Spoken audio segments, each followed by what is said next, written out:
വിനീതേ, ഇതിന്റെ ഓരോ കല്ലും കണ്ടജ് 100-150 കിലോമീറ്റർ ദൂരത്തുനിന്ന് ഏറ്റിക്കൊടന്നിട്ടാണ് ഈ ഓരോ കല്ലും പടുത്തത്. അതാണ് അതിന്റെ മിനുസത്ര. ഇതിന്റെ ചരിത്രങ്ങൾ അറിയണക്ക് അച്ഛന്റെ മുത്തച്ഛന്റെ അമ്മമാരും മക്കളും എടുത്ത പണിയാണ്. ചേട്ടാ, ഇതുമ്മ തള്ളണ്ട. ഇത് ബ്രിട്ടീഷുകാരുണ്ടാക്കിയത്. ഞാൻ അത് തള്ളിയിട്ടാണ് മറിച്ചിടണ്ട. പോയി കളി അവിടുന്ന്. അച്ചേട്ടാ, ആ വെയിലത്ത് നിന്ന് ബുദ്ധി കായണ്ട. ഇങ്ങോട്ട് വാ. നിങ്ങളെ പൂരപ്പറമ്പിലെ തള്ളൊക്കെ ഞാൻ കുറേ കേട്ടിക്കണേ.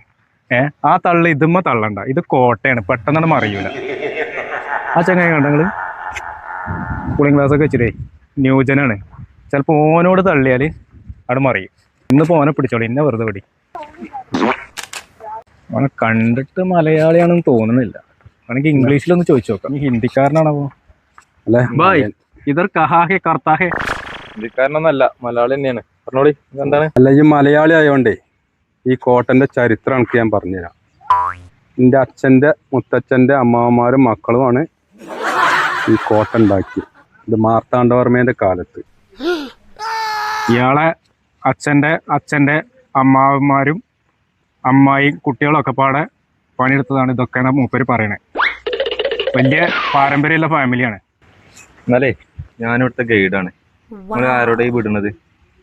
ഇതേ 1776 സുൽത്താന്റെ ഡാഡി കുഞ്ഞാലി മരക്കാറാണ് ഇതുണ്ടാക്കിയത്. ഈ കോട്ട ഉണ്ടാക്കിയോ? എന്താ കോമഡി. നിങ്ങളെ മുത്തച്ഛനാണ് ഇത് ഉണ്ടാക്കിയത്, ശരിയാണ്. ഇവൻ ഇവിടുത്തെ ഗൈഡുമാണ് അല്ലേ? ഇതിന്റെ ചരിത്രം ഞാൻ നിങ്ങൾക്ക് പറഞ്ഞുതരാം. നിക്ക്. നമ്മളെ മൈസൂർ സുൽത്താനായിരുന്നേ, നമ്മുടെ ടിപ്പു സുൽത്താന്റെ ഫാദർ ഉണ്ടല്ലോ, ഹൈദരാലി. 1776 ഇങ്ങോട്ട് പടയോട്ടം നടത്തിയപ്പോൾ അന്ന് ഇവിടെ ഉണ്ടായിരുന്ന ഒരു കോട്ട പിടിച്ചടക്കിയിട്ട് ഇതേ രൂപത്തിലാക്കിയതാണ്. അതാണ് ഇതിന്റെ ചരിത്രം. നിങ്ങൾ രണ്ടാളും പാടേ ഈ കോട്ടയൊക്കെ നല്ലോണം നടന്ന് കണ്ടുവരി. മുത്തച്ഛന്റെ പണിയൊക്കെ കണ്ടോളി. പിന്നെ അത് കഴിഞ്ഞിട്ട് ഇത് അവിടെ ഒരു ബോർഡ് ഉണ്ട്, അതിന് അതിന്റെ ചരിത്രം ഉണ്ട്. അതൊന്ന് നന്നായിട്ട് വായിച്ചിട്ട് പോയിക്കോളി. ഞാൻ ആരോടെങ്കിലും നുണ അറിയാണെങ്കിൽ സത്യമായിട്ട് നുണ അറിയാം. പോയിക്കോളി, രണ്ടാളും പോയിക്കോളി. ഞങ്ങൾ പോയതിന്റെ പിന്നെ പറഞ്ഞിട്ടാളി വല്ലാത്ത ജാതി പടപ്പളാണ്. ഇതൊക്കെ എഴുതി വെച്ചിരിക്കുന്ന ആർക്ക് വേണ്ടിയിട്ടാണോ?